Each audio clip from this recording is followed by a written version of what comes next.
In the latest episode of As the World Spins Left, former Speaker of the House Nancy Pelosi found herself in a heated kerfuffle with a bunch of protesters outside her San Francisco castle. Grab your popcorn, folks, because this is the kind of drama the mainstream media tiptoes around, but we're diving in head first. Before we get started, please make sure you like, comment, share, and subscribe. Those little things really help us to spread out conservative news the mainstream is too afraid to report on. Our story starts with Pelosi, queen of the liberal hive, facing off against protesters from Code Pink, known for their less than subtle approach to activism. These guys have been camping outside Pelosi's place for an impressive 17 years, pushing for peace and apparently ruffling some serious feathers. Code Pink, in their usual flair, blasted on social media. In October, Pelosi told our members calling for a ceasefire to go back to China. Who knew Pelosi was a fan of international travel suggestions? And let's not forget her taking those sweet dollars from the American Israel Public Affairs Committee every year. Talk about foreign entanglements. One protester quipped, "She said we should talk to China because we're China supporters." I guess she fell for that New York Times article. Or maybe she planted it. That Code Pink is controlled by the Chinese government,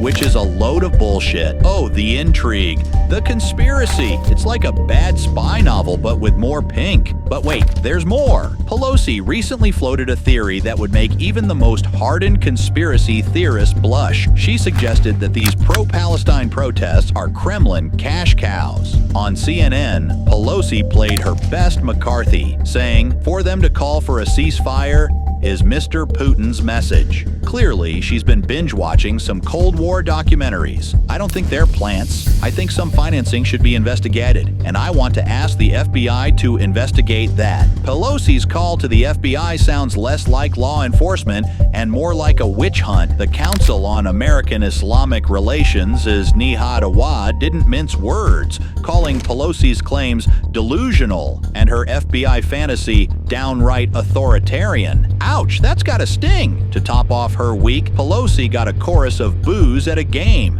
as reported by the Daily Mail. Stepping out of a black SUV with hubby Paul in tow, the couple, decked out in their Ravens gear, were greeted not with cheers, but with jeers. Even the poor security guard couldn't shield them from the boo birds. So there you have it, folks. Pelosi's wild week of protests, accusations, and sports fan shame. It's a wacky world out there, and we're just here to report on the madness. Stay tuned for more.